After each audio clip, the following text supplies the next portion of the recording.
Hai everyone, welcome to STF YouTube channel. Kembali lagi bersama kami kelas reguler pagi C angkatan 2021.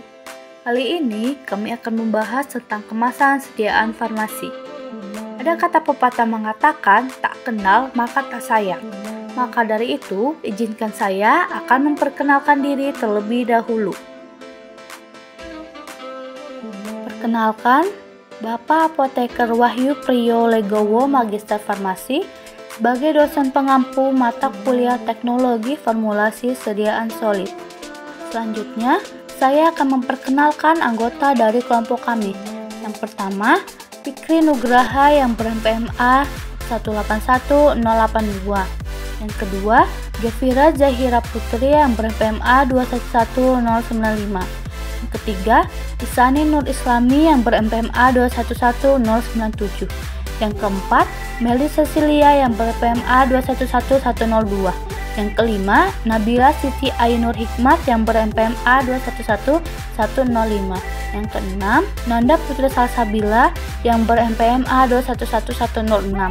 Yang ketujuh, Nur Fiani Febriawati yang ber-MPMA 211108. Yang kedelapan, Oktaviani Eliza Kusuma yang ber-MPMA 211109.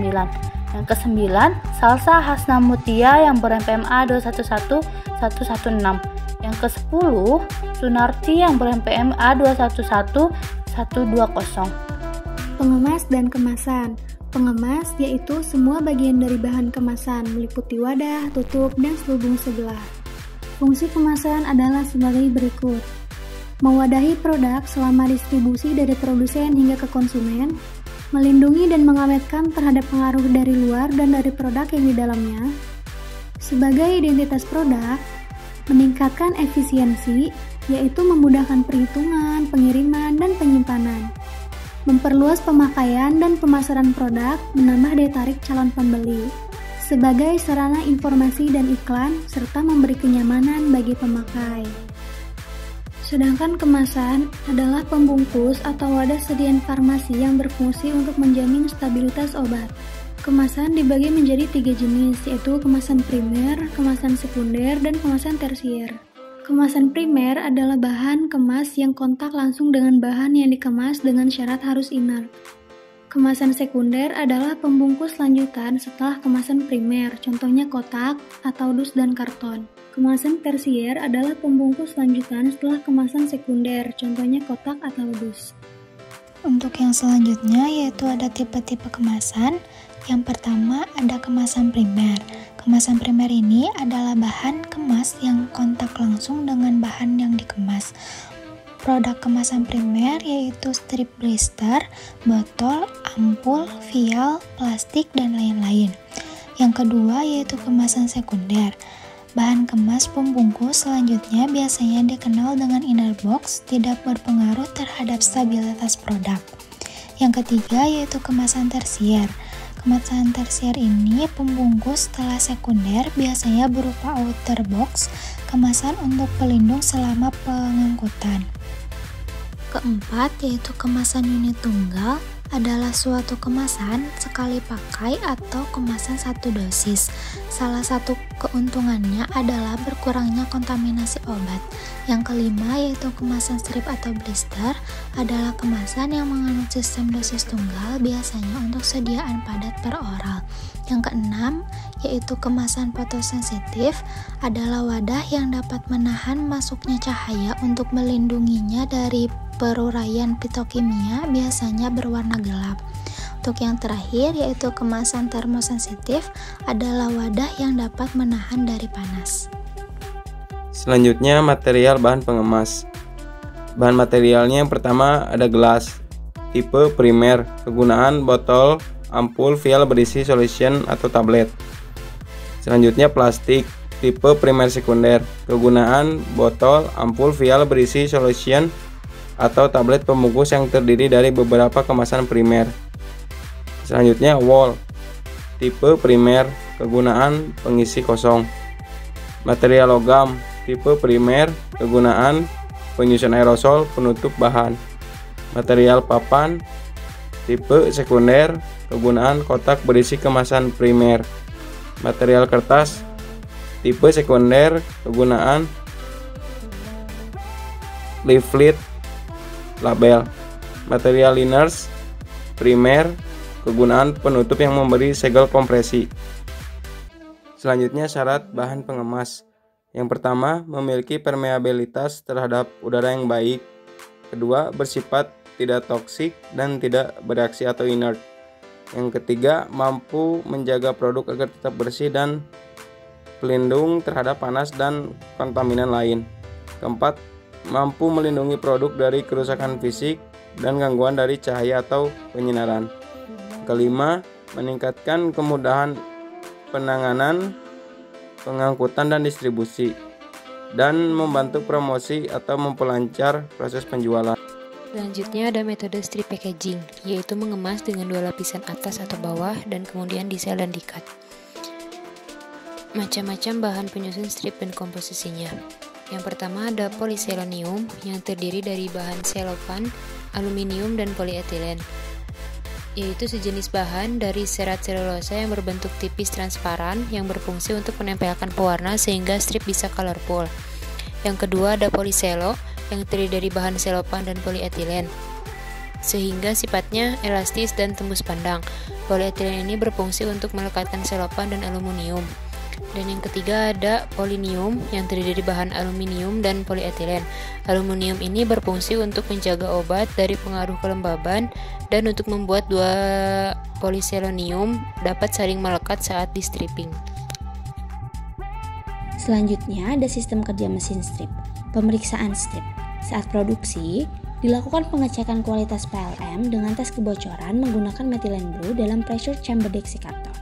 Diperiksa kesesuaian warna dan teks, lebar PLM dari ritme 1 roll, dan kebersihan PLM. Kemudian, blister pack. Komposisi blister pack terdiri dari 2 lapisan kemasan yang berbeda. Yang pertama, plastik yang digunakan PVC atau PVDC. Jika bahan sensitif dengan kelembapan, maka akan lebih disarankan PVDC karena lebih protek. Yang kedua ada PTP, Press Through Packaging, dengan komposisi aluminium dan polyethylene. Selanjutnya pengemasan bulk product. Digunakan multi-wallpaper sack seperti heavy duty bulk polyethylene, woven sack polypropylene, dan jute bag. Multi-wallpaper sack terdiri dari beberapa lapisan kertas yang saling menunjang, bisa terdiri dari 2 sampai dengan 6 lapis dan agak tipis. Dengan demikian, maka beban yang didukung oleh kantong tersebut akan merata ke seluruh lapisan. Informasi dalam kemasan. Yang pertama ada indikasi obat. Indikasi atau kegunaan berisi informasi fungsi atau tujuan penggunaan obat. Pada indikasi obat terdapat beberapa peringatan untuk penggolongan obat bebas terbatas. Ada peringatan nomor 1, peringatan nomor 2, peringatan nomor 3, peringatan nomor 4, peringatan nomor 5, dan peringatan nomor 6.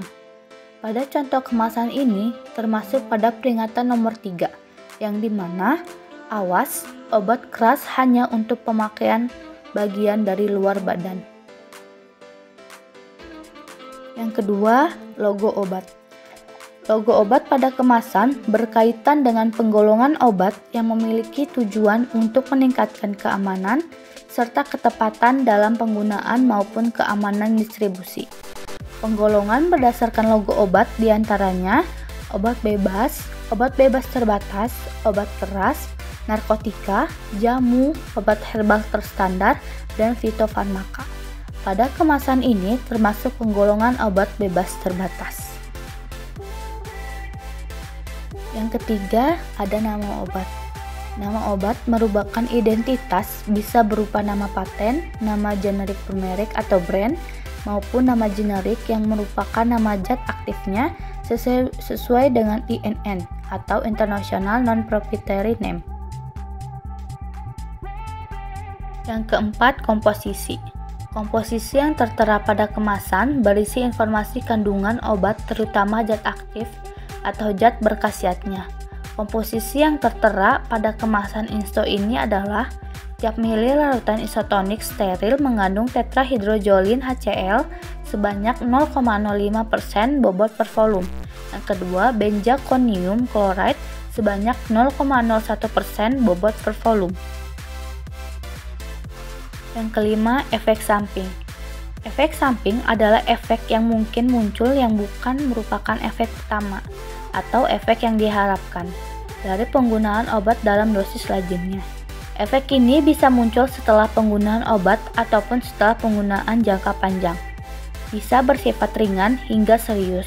Efek samping yang ditimbulkan pada obat ini adalah mata merah pedih, rasa terbakar, dan reaksi hiperemia mungkin terjadi pada pemakaian berlebihan. Yang keenam, ada interaksi obat.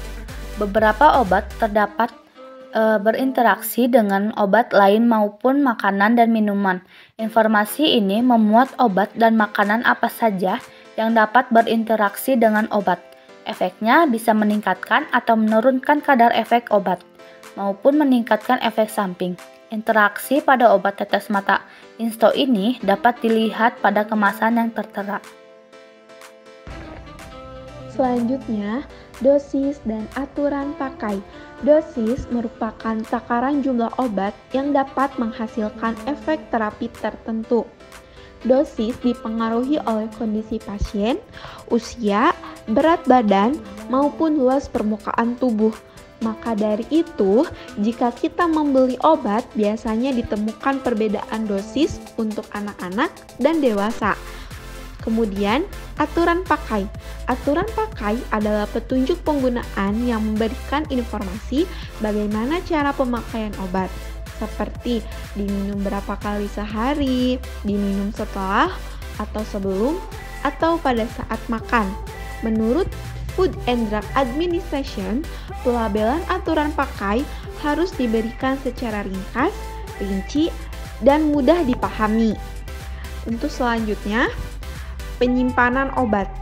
Penyimpanan obat ini berisikan informasi kondisi yang tepat untuk menyimpan obat, biasanya berupa suhu dan kondisi penyimpanan obat. Penting untuk menyimpan obat sesuai dengan petunjuk penyimpanan untuk menjaga stabilitas obat. Untuk selanjutnya, peringatan. Ini berisikan informasi hal-hal yang harus diperhatikan ketika menggunakan obat. Peringatan merupakan kalimat untuk memperingatkan pasien sebelum mengonsumsi obat tersebut. Sedangkan perhatian merupakan kalimat anjuran agar pasien diawasi selama mengonsumsi obat. Selanjutnya, informasi nomor registrasi, batch, dan expired date. Nomor batch adalah nomor identitas yang menggambarkan suatu produk dibuat dalam waktu dan proses yang sama, sehingga mempunyai kualitas mutu dan spesifikasi yang sama. Nomor ini diberikan oleh industri farmasi pembuat obat. Kemudian, nomor registrasi atau nomor izin edar adalah nomor sebagai tanda produk sudah terdaftar di BPOM, sehingga bisa dijamin keamanan, kualitas, dan efikasinya. Bahkan untuk sekarang, tanda registrasi juga sudah dilengkapi dengan QR Code untuk memudahkan masyarakat mengecek info registrasi obat di BPOM. Terakhir, expired date. Expired date adalah waktu kadaluarsa obat, yaitu batas waktu di mana obat masih memenuhi persyaratan keamanan, efikasi, dan kualitasnya. Biasanya juga dilengkapi dengan manufacturing date atau waktu produksi obat. Selanjutnya di sini saya akan menjelaskan mengenai nomor registrasi pada kemasan obat. Nomor registrasi pada kemasan obat terdiri dari 15 digit, yaitu untuk 3 digit pertama itu merupakan huruf dan 12 digit selanjutnya merupakan angka. Nah, pada digit pertama yaitu menunjukkan untuk D yaitu menunjukkan nama dagang, dan untuk huruf G itu menunjukkan nama generik. Untuk digit kedua yaitu menunjukkan golongan obat, yang untuk golongan obat keras yaitu K, golongan obat bebas terbatas T, golongan obat bebas B, dan untuk golongan obat narkotika yaitu huruf N. Untuk digit ketiga itu menjelaskan mengenai obat jadi, untuk huruf I itu obat jadi impor, dan untuk huruf L itu obat jadi produk lokal. Nah, selanjutnya pada digit keempat dan 5 itu merupakan digit untuk tahun periode daftar. Misalnya 2023 maka ditulis 23. Selanjutnya pada digit ke-6 sampai 8 itu menunjukkan nomor urut pabrik. Selanjutnya untuk nomor digit 9 sampai 11 menunjukkan nomor urut obat jadi yang disetujui. Selanjutnya untuk nomor 12 sampai 13 itu menunjukkan macam bentuk sediaan yang ada pada tabel, terdapat 26 macam sediaan. Selanjutnya untuk digit ke-14 itu menunjukkan kekuatan sediaan. Selanjutnya untuk digit ke-15 yaitu menunjukkan kemasan yang berbeda untuk setiap nama. Untuk contohnya kemasan utama yaitu nomor 1, beda kemasan yang pertama itu nomor 2 dan seterusnya. Nah, di sini ada contoh untuk nomor registrasi pada kemasan yaitu DKL 210030010A1. Untuk huruf D yaitu menunjukkan menunjukkan nama dagang. Untuk K yaitu menunjukkan obat golongan keras. Untuk L yaitu menunjukkan obat jadi produk lokal. Untuk digit 21 yaitu menunjukkan bahwa periode pendaftaran obat pada tahun 2021. Untuk digit 003 yaitu menyatakan nomor urut pabrik. Untuk digit 001 yaitu menunjukkan nomor urut obat jadi. Untuk digit 10 yaitu menunjukkan nomor urut obat jadi yang disetujui. Untuk yang A yaitu menunjukkan kekuatan sediaan obat yang pertama disetujui. Dan untuk nomor 1 itu menunjukkan kemasan berbeda yaitu kemasan utama. Selanjutnya, tutor merancang kemasan obat menggunakan aplikasi Canva. Langkah pertama, buka aplikasi atau web Canva dan buat desain di ukuran dokumen A4. Langkah kedua, tambahkan shape yang ada pada elemen, kemudian rancang sesuai dengan desain kemasan yang diinginkan. Langkah ketiga, sesuaikan ukuran desain dengan mengubah ukuran lebar dan tingginya. Kemudian langkah keempat, tambahkan informasi mengenai obat dengan menambahkan kotak teks, sesuaikan jenis dan ukuran font. Kemudian langkah terakhir, tambahkan gambar atau animasi yang dibutuhkan pada bagian elemen. Oke guys, untuk video kami mengenai materi kemasan sediaan farmasi cukup sampai di sini dulu ya. Semoga bermanfaat. See you teman-teman, kapan-kapan lagi.